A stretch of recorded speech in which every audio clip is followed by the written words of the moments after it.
안녕하세요. 칠기존날입니다. 많은 사람이 토론이라는 것을 이기기 위한 싸움이라고 생각합니다. 그러다 보니 가족, 친구와 일상적인 이야기를 하다가도 내 말이 옳은지 내 말이 옳은지 대결하는 구도로 대화가 흐르고 결국 어느 한쪽은 기분이 상하고 맙니다. 그런데 사실 대부분의 경우에는 누가 옳고 그른지 무엇이 올바른 것인지를 따지는 것 자체가 무의미합니다. 워싱턴 대학의 명예교수이자 심리학자 존 카트맨 박사는 어른들 사이에서 일어나는 문제나 과제의 69%는 명확한 답이 존재하지 않는다고 말했습니다. 이 말은 인간관계에서 일어나는 문제에는 수학 문제처럼 단 하나의 정답이 있는 게 아니라는 것입니다.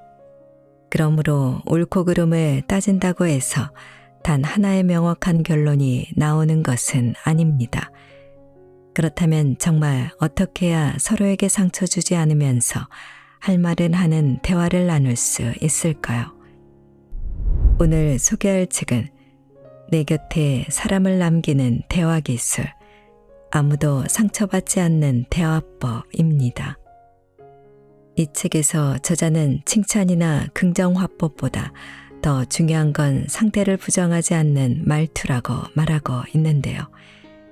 일부러 상대를 추켜 세우거나 상황에 맞지 않게 긍정을 짜내는 것보다는 그저 부정적인 말투를 버리는 것만으로도 갈등의 90%가 해소된다는 것입니다. 늘 옳은 말만 하지만 정이 안 가는 사람, 좀 틀리기도 하지만 정이 가는 사람, 아무리 내가 옳은 말로 상대를 설득하려고 해도 그 사람이 이미 감정적으로 상처받았다면 아무 소용이 없습니다. 무의식적으로 부정하는 습관을 부정하지 않는 습관으로 말만 바꿔보세요. 인간관계가 극적으로 좋아질 것입니다. 자, 그럼 지금부터 잠시 책 속으로 들어가 보겠습니다. 오늘도 책 읽기 좋은 날과 함께 좋은 시간 보내세요. 구독, 좋아요, 사랑합니다.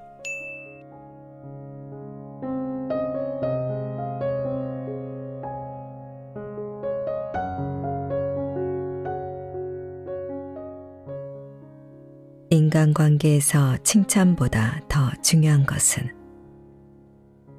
칭찬하기도 긍정하기도 아닌 한 가지 비결. 더 많은 사람에게 사랑받고 싶다. 더 좋은 인간관계를 맺고 싶다. 팀원을 좀 더 성장시키고 싶다. 아이를 더 잘 키우고 싶다. 화내지도 혼내지도 않는 커뮤니케이션을 하고 싶다. 상처 주지도 상처받지도 않는 대화를 하고 싶다. 흔히들 칭찬이 가장 좋다고 말합니다. 일뿐만 아니라 육아를 할 때도 칭찬하는 게 좋다. 긍정하는 게 좋다. 혼내는 게 좋다 등 다양한 주장이 있습니다. 물론 셋 다 좋은 방법입니다. 그런데 제가 수많은 경영자, 관리자, 직장인 등등을 만나면서 알게 된 한 가지 비결이 있습니다. 그것은 칭찬하기도 긍정하기도 혼내기도 아닙니다. 가장 효과적이고 극적으로 인간관계를 바꾸는 방법은 바로 부정하지 않는 것입니다. 저는 인간관계에서 가장 중요한 건 상대방을 부정하지 않는 거라고 생각합니다. 칭찬하거나 긍정하거나 혼내는 것보다도 몇 배나 효과적이고 좋은 결과로 이어지거든요. 이것이 바로 인간관계가 좋아지는 가장 쉬운 비결입니다. 부정하지 않는 습관을 몸에 익히면 일과 인생이 바뀌는 이유. 나는 부정 같은 건 안 해. 부정하는 게 아니라 단지 진실을 말하는 건데. 근데 그게 아니라는 누구나 다 하는 말이잖아. 이렇게 말하는 분들도 있습니다. 실제로 대부분의 사람들은 자신이 누군가를 부정하고 있다는 사실조차 자각하지 못합니다. 오히려 다 너를 위해서 하는 말이야 라고 무심코 내뱉죠. 그런데 상대방은 부정으로 받아들이기 때문에 혼자 조용히 상처받고 나서 사이가 나빠지는 경우가 꽤 많습니다. 그렇다면 부정한다는 게 과연 어떤 걸까요? 그것부터 짚고 넘어갑시다. 부정은 사람들이 평소에 자주 쓰는 근데, 아니 그게 아니라 같은 부정어만을 뜻하지 않습니다. 상대방의 말과 생각, 행동의 결과를 인정하지 않는다. 상대방의 말이나 의견을 무시하고 듣지 않고 말을 자른 후 다른 이야기를 한다. 상대방의 실수나 실패를 비난한다. 고민 상담 등을 할 때 진지하게 듣지 않는다. 바로 이런 것들이 상대를 부정하는 행동들입니다. 뭐야, 이런 것도 부정이라고. 이렇게 생각하는 분들도 있겠지만 상대방의 입장에서 이런 말과 행동을 대면하면 무의식적으로 부정당했다고 느끼게 됩니다. 물론 부정하는 사람들도 무의식적으로 행동하는 경우가 많습니다.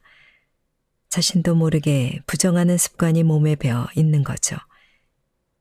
이 때문에 무의식적으로 부정하는 습관을 부정하지 않는 습관으로 바꾸기만 해도 인간관계는 극적으로 좋아집니다. 대인관계에 대한 고민의 상당 부분이 저절로 해결된다고 장담할 수 있습니다. 부정하지 않는 대화법에는 다음과 같은 장점이 있습니다.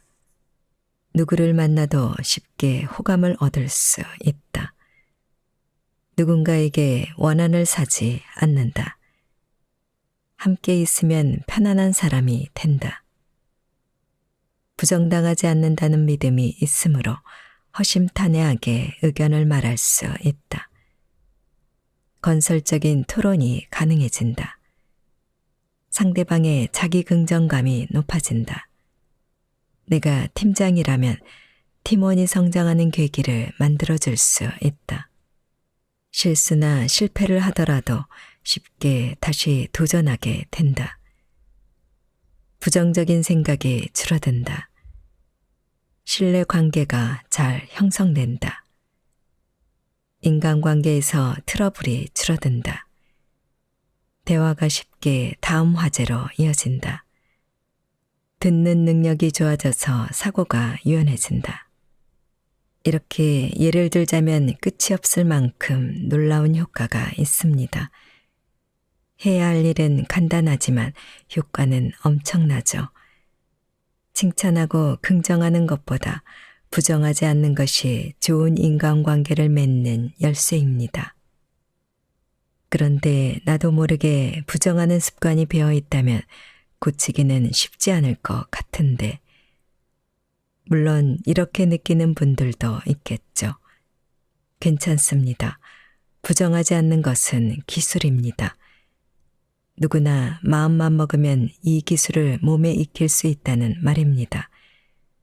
우선 부정하지 않는 대화법을 이해하고 누군가와 이야기를 나눌 때 그 핵심 메시지에 의식을 집중하면 어느새 부정하지 않는 습관이 몸에 밴 자기 자신과 만날 수 있을 겁니다. 꼭 실전에서 연습해 보시기 바랍니다.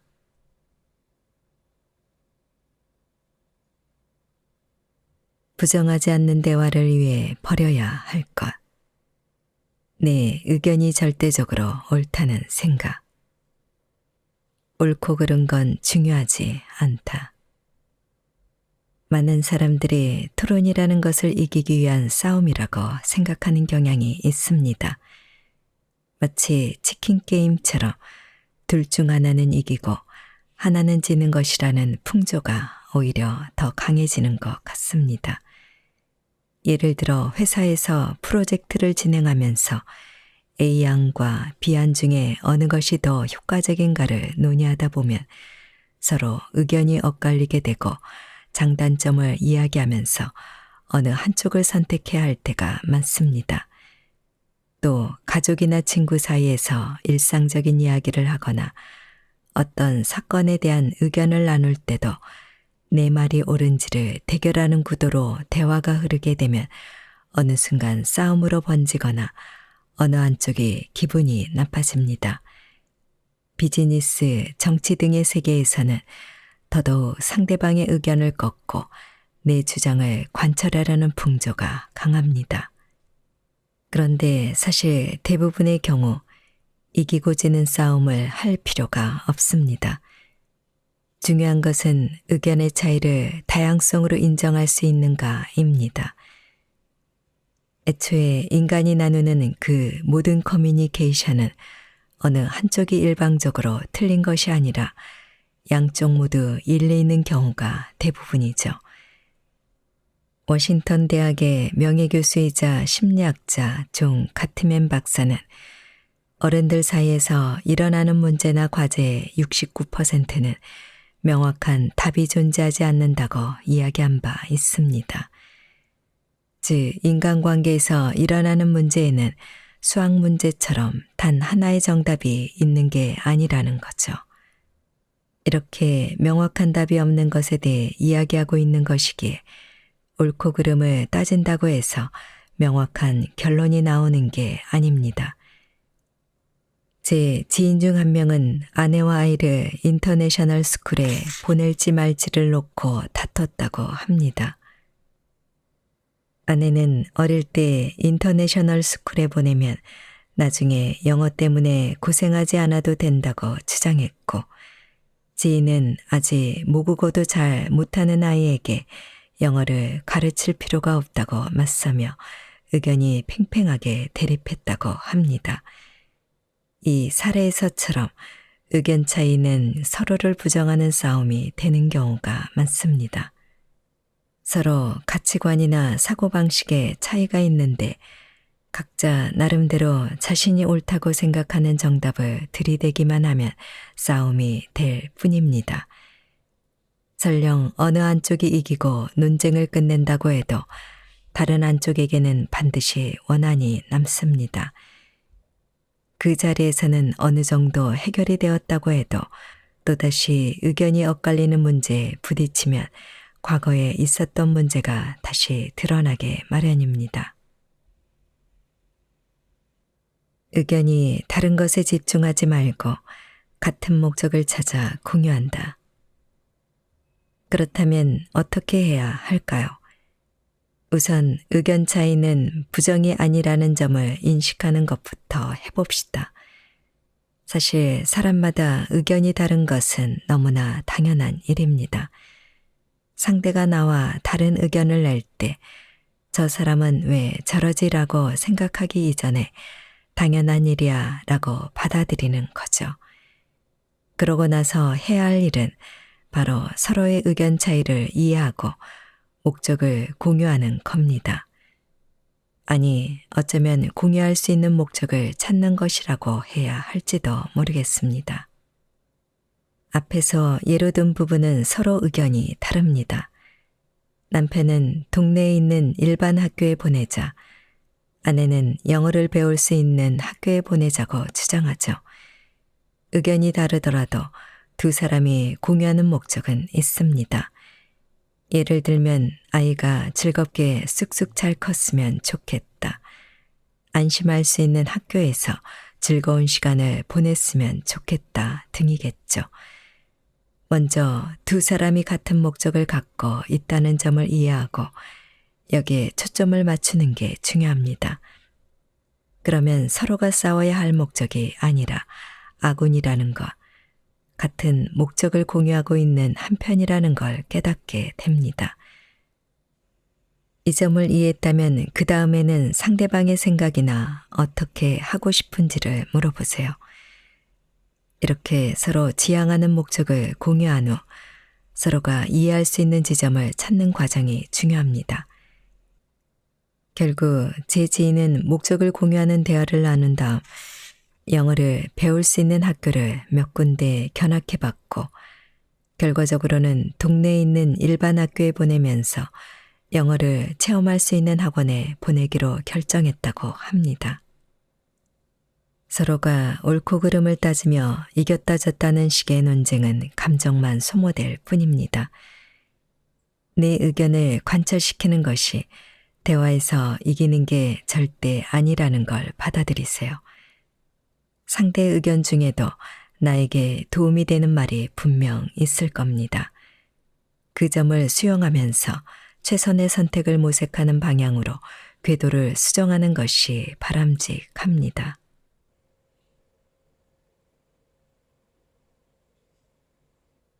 인간관계를 망치는 주범, 우월감. 비난하고 싶은 마음이 올라올 때 극약 처방. 팀원한테 일을 맡겼더니 아주 개판으로 해놨더라고요. 남편한테 장 좀 봐오라고 했더니 엉뚱한 물건을 사왔더라고요. 아이한테 빨래 좀 개라고 했더니 엉망으로 해놨더라고요. 판매자한테 상품에 대해 물어봤더니 설명을 제대로 못하더라고요. 이렇게 말하는 사람들의 마음속에는 어떻게 이렇게 쉬운 일을 못할 수 있느냐는 혼란이 들어 있습니다. 내가 했더라면 이미 다 끝났을 텐데 아유 답답해. 욕실용 세제를 사오라고 그렇게 말했는데 주방 세제를 사온다는 게 말이 돼. 항상 내가 옷을 어떻게 개는지 다 봤으면서 어떻게 저럴 수가 있지? 월급 받고 일하면서 왜 저 따위로밖에 못하지? 속으로 이런 생각이 들다 보니 저절로 상대방에게 부정적인 말을 퍼붓게 되는 거죠. 그런데 이 네 문장 속에는 공통점이 하나 있습니다.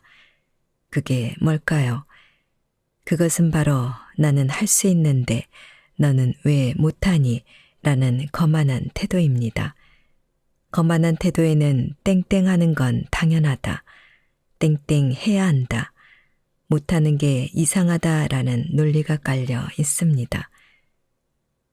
예를 들어 물건을 사러 갔다가 제대로 된 설명을 듣지 못했을 때 나라면 손님한테 저 사람보다는 훨씬 더 잘 설명해 줄 수 있을 것 같다는 생각이 들 수 있습니다.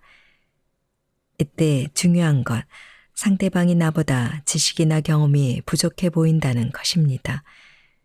그러다 보니 무심결에 내가 더 잘났다는 우월감에 취하게 되고 거만한 태도가 나오는 거죠. 언제든지 내가 약자가 될 수도 있다. 그런데 곰곰이 생각해보면 내가 그 일에 조금 더 익숙할 뿐이지 상대방보다 더 잘났거나 뛰어난 것은 결코 아닙니다. 설령 사장과 직원 사이, 팀장과 팀원 사이라고 해도 마찬가지입니다. 두 사람의 관계는 회사 안에서의 관계일 뿐입니다. 내가 팀장이라고 해서 팀원보다 더 우월한 인간이기 때문에 그 자리에 있는 것은 아닙니다. 특히 요즘에는 나이가 어린 직원들이 베테랑 직원들보다 IT 소프트웨어나 SNS에 더 능숙한 경우가 많습니다. 그럴 경우 팀장이 오히려 팀원에게 뭔가를 배워야 하는 입장으로 바뀌는데 그럴 경우에는 한순간에 권력관계가 뒤집힙니다. 내가 상대방보다 더 잘한다는 생각은 그래서 위험합니다.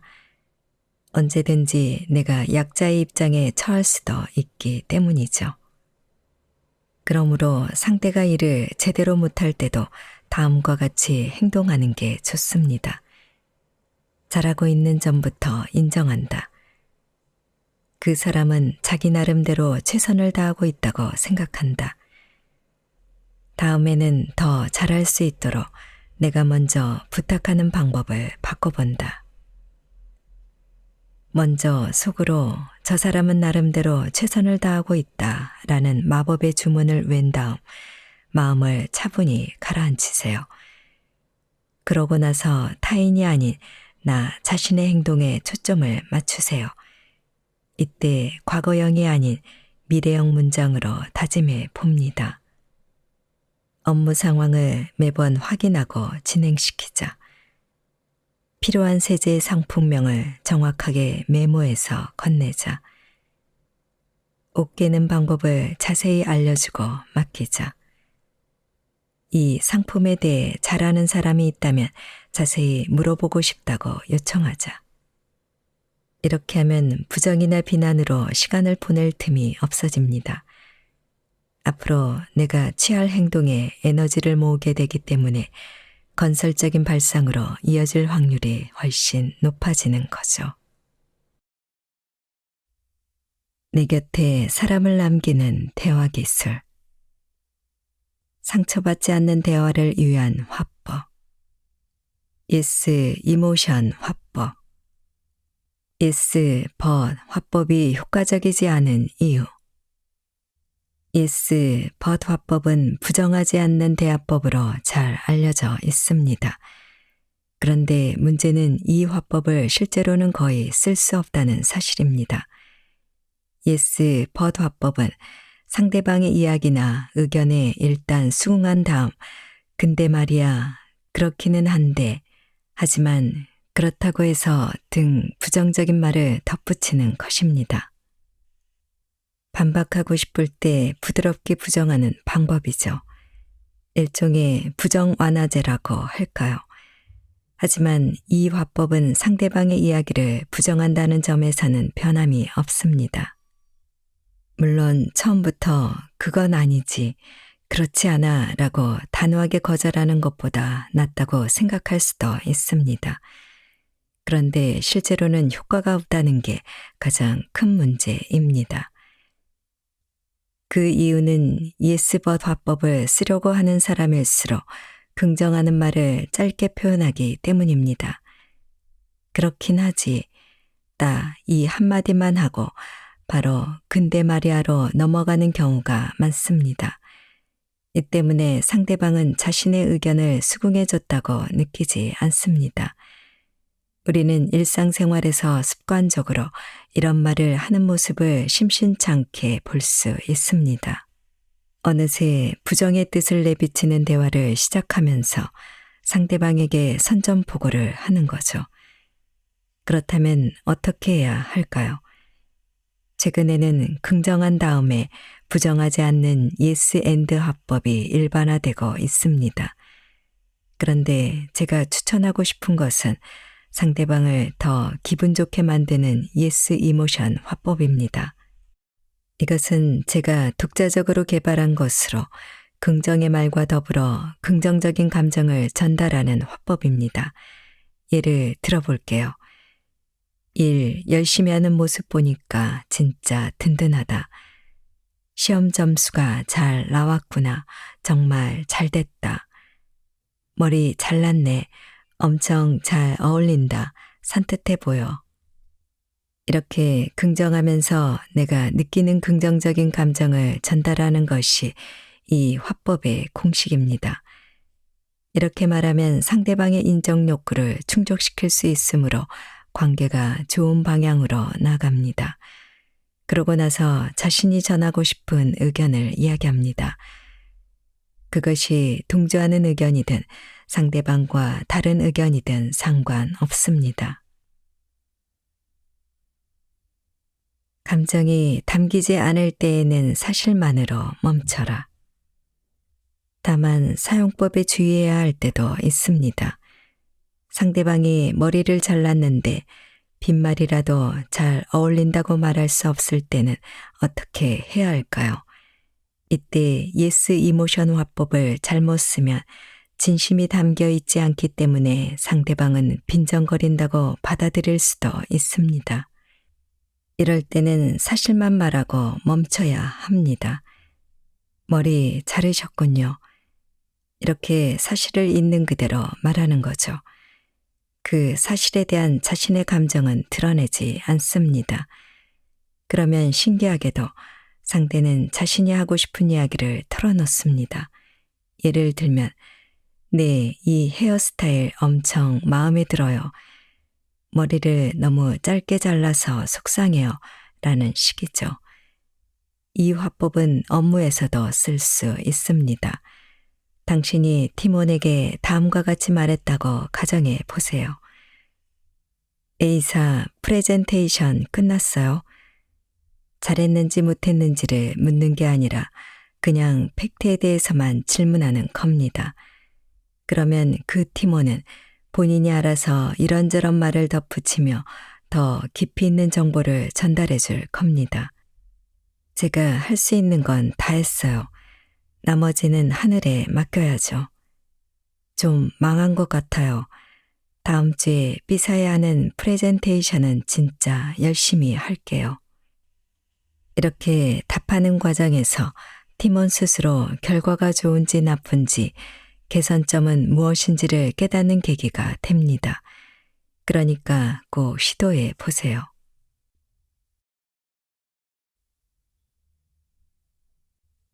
침묵을 대화로 활용하는 방법.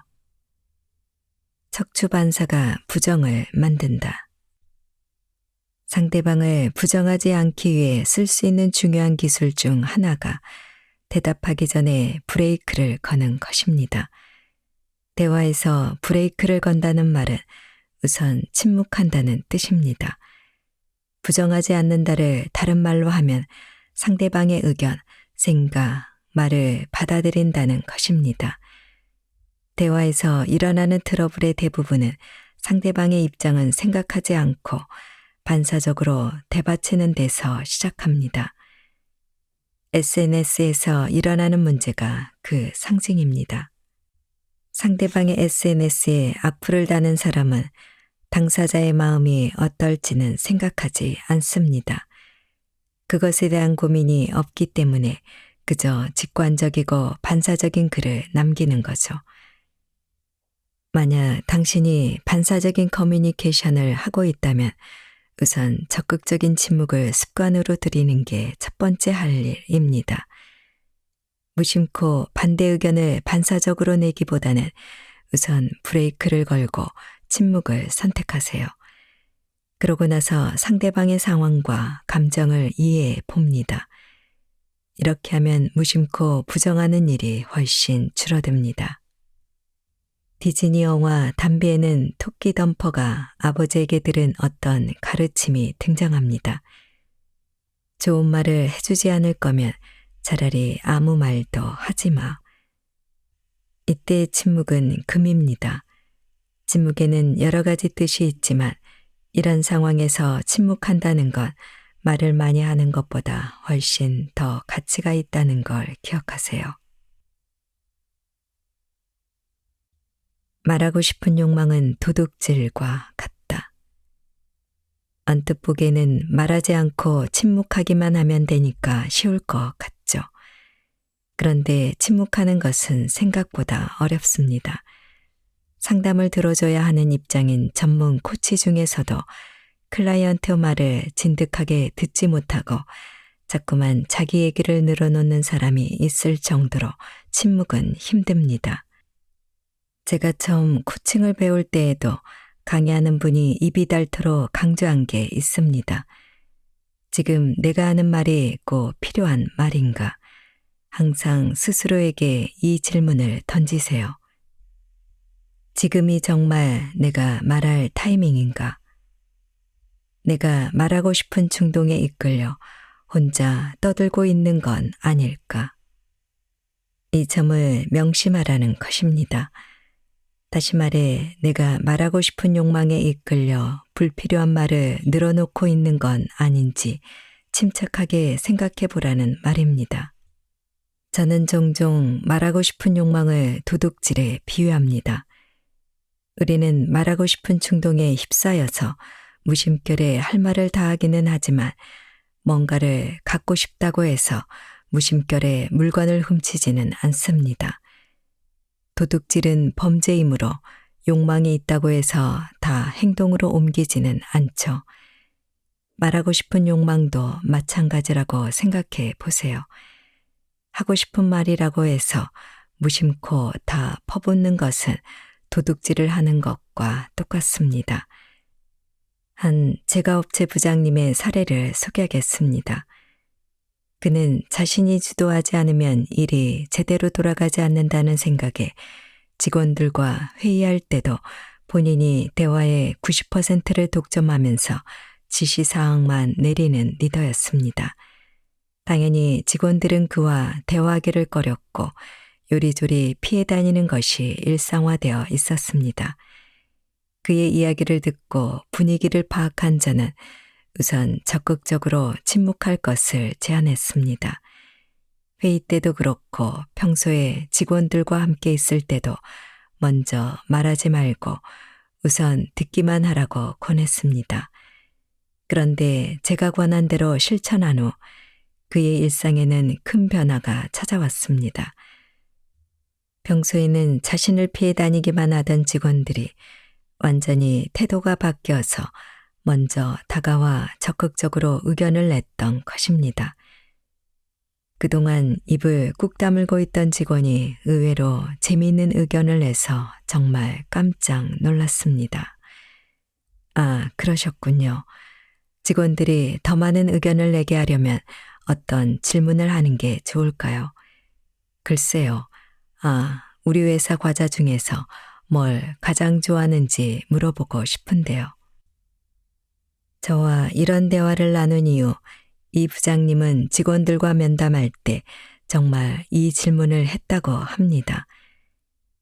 그랬더니 직원들은 여태까지 상사에게 그런 종류의 질문은 받아본 적이 없다면서 매우 즐거운 표정으로 본물 터지듯 아이디어를 늘어놓았다고 합니다. 당연한 이야기지만 자신의 의견을 궁금해하고 진심으로 들어주는 상대에게 사람들은 기꺼이 마음을 엽니다. 자신이 알고 있는 귀한 정보나 아이디어도 그런 사람에게 스스럼 없이 털어놓는다는 걸 잊지 마세요. 상대방의 이야기가 끝나면 2초를 샌다. 이제 상대방의 말을 경청하기로 마음먹었다면 이야기가 끝날 때까지 침묵을 지키는 것을 가장 중요한 원칙으로 삼아야 합니다. 그런데 중간에 몇 번이나 말을 가로막고 싶어질 수도 있습니다. 바로 그때가 인내심을 발휘해야 하는 순간입니다. 상대방의 말을 자르면 도로아미 타불입니다. 이야기를 가로막는 순간 그것은 이미 상대방을 부정한 것이나 마찬가지라고 생각해 보세요. 그러면 다음 스텝으로 넘어가겠습니다. 상대방이 하고 싶은 이야기를 다 한 것 같으면 그때부터 최소한 2초간 침묵하는 겁니다. 머릿속으로 하나, 둘, 셋 하고 숫자를 세는 것도 좋습니다. 왜 2초 동안 침묵해야 할까요? 사람이 계속 말하고 싶은 충동을 억누르다 보면 이제나 저제나 상대방의 이야기가 끝나기만을 기다리게 됩니다. 그리고 상대방의 이야기가 끝나기가 무섭게 자신이 하고 싶었던 말을 내뱉게 되죠. 그런데 이때 하는 말은 부정적인 것일 확률이 매우 높습니다. 이런 대화를 나눴던 기억 떠오르지 않나요? 그러므로 이럴 때는 스스로 그 열기를 냉각하는 시간이 약 2초 필요합니다. 중요한 것은 머릿속으로 숫자를 세는 행위입니다. 의식을 그쪽으로 향하게 하는 게 중요합니다. 숫자를 세는 동안 내가 하는 말이 상대방에게 부정적으로 들리지 않을지를 냉철하게 판단하는 거죠. 물론 2초 만에 안 될 것 같은데 라고 생각하는 분은 5초라도 상관없습니다. 단 한순간이라도 의식적으로 생각하는 시간을 갖는 게 중요합니다. 상대방의 말에 반사적으로 부정적인 반응을 하지 않도록 말이죠. 이때 2초는 상대방의 말을 부정하지 않기 위해 대비하는 시간이라고 생각하면 됩니다. 말하자면 분노 관리와 같은 개념입니다. 상대방의 이야기를 듣고 있다가 불쑥불쑥 화가 치밀어 오를 때 분노에 휩싸인 채 말을 내뱉게 되면 상대방과의 관계는 돌이킬 수 없는 지경에 이를 수 있습니다. 연인 사이에서 이런 일이 계기가 되어 헤어지는 것은 매우 흔한 패턴이 아닐까요? 그러므로 단 몇 초간의 침묵으로 자신의 감정을 가라앉히는 연습을 해봅시다. 이렇게 침묵하고 있으면 상대방은 이런 반응을 할 수도 있습니다. 오늘 너무 조용히 들어주시는데 무슨 말이라도 해주세요. 만약 이런 말을 듣는다면 성공입니다. 정식으로 말해도 좋다는 허락을 받았다는 뜻이니까요. 굳이 하지 않아도 될 말을 해서 원한을 사기보다는 침묵을 통해서 평화로운 관계를 유지하는 것이 좋을 때가 있다는 것을 꼭 기억하세요. 마음을 움직이는 마법의 화법. 누구에게나 통하는 마법의 말은 그것은 바로 역시라는 단어입니다. 옛날 드라마나 영화 등을 보면 어머 사장님 안목이 정말 뛰어나세요 라고 상대방을 치켜 세우는 오글거리는 대사가 자주 나옵니다. 그 시절에는 흔히 볼 수 있던 대화 내용이라 상대방은 기분 나빠하지 않죠. 그런데 안타깝게도 이런 표현은 요즘 시대에 쓰기에는 좀 곤란합니다. 대놓고 칭송하는 말을 했을 때 오히려 상대가 부담을 느끼거나 어색하다고 생각할 확률이 더 높습니다. 이를 대신해서 쓸 수 있는 표현이 바로 역시입니다. 이런 말을 들었을 때 기분 나빠할 사람은 없습니다. 참으로 신기한 단어죠. 이 단어는 이런 문장과 함께 쓰는 것이 좋습니다. 거기까지 알아차리다니 통찰력이 대단한데요. 역시 땡땡씨 답네요. 역시 땡땡씨는 남다르네요. 한 단계 위로 올라가려는 의욕이 넘쳐요. 저는 코칭 커뮤니케이션 전문가로 자주 강의를 하는데 이때 지나치게 칭찬하지 않으려고 주의합니다. 그런데 역시는 써먹기 좋은 표현이라 적절히 활용합니다. 다시 말해 역시는 대화의 윤활유가 된다는 뜻입니다. 원활하게 대화를 이끌어갈 수 있게 도와주는 표현이니 여러분도 꼭 활용해 보세요.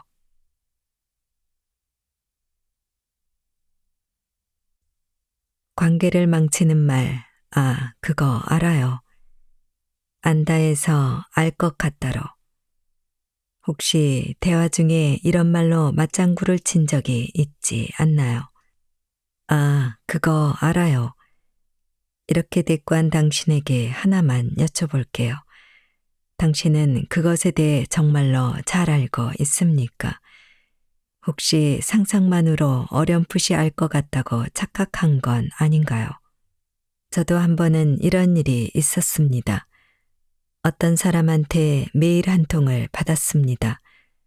선생님, 오늘 상사한테 좀 더 논리적으로 말하라는 얘기를 들었는데요. 어떻게 하면 좋을까요?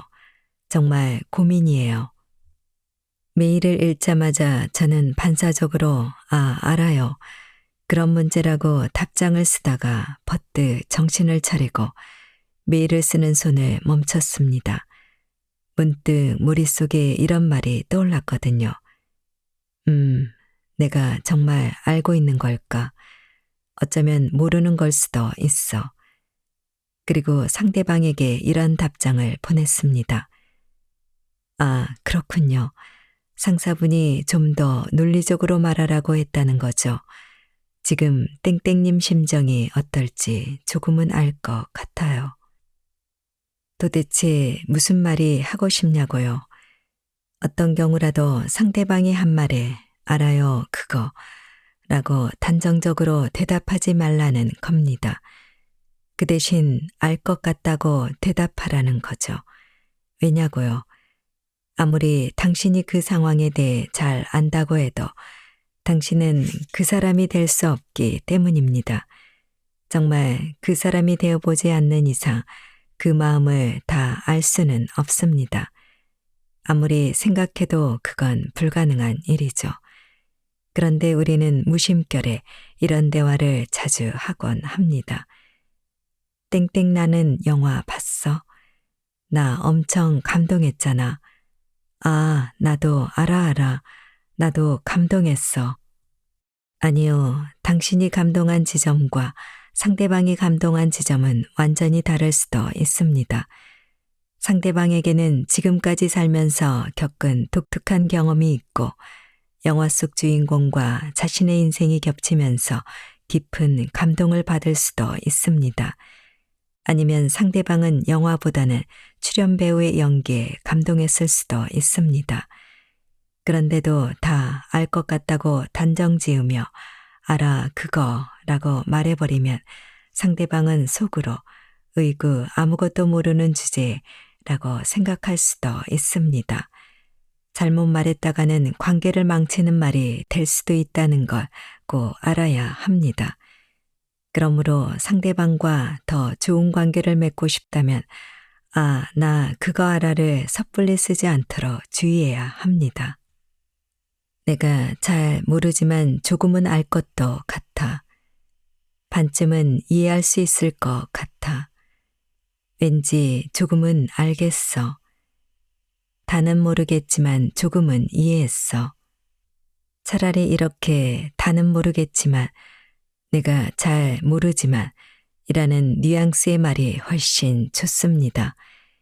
이미 발표된 데이터나 뉴스에서 보도된 내용 등 팩트에 기반한 정보에 대해 이야기할 때는 알아라는 표현을 써도 괜찮습니다. 다만 주관적인 내용, 특히 상대방의 감정에 대해서 말할 때는 잘 모르지만 조금은 알 것 같다는 표현을 쓰는 게 대화를 이어나가기 쉽습니다. 이 점을 꼭 기억하세요. 언뜻 보기에는 너무 세세한 이야기 같아 보일지도 모릅니다. 그런데 이런 말 한마디, 한마디가 쌓여 당신에 대한 이미지가 각인된다는 것을 기억해야 합니다.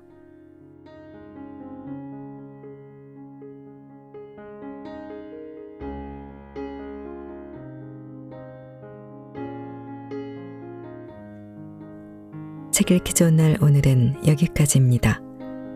안온하고 포근한 시간 되세요. 사랑합니다.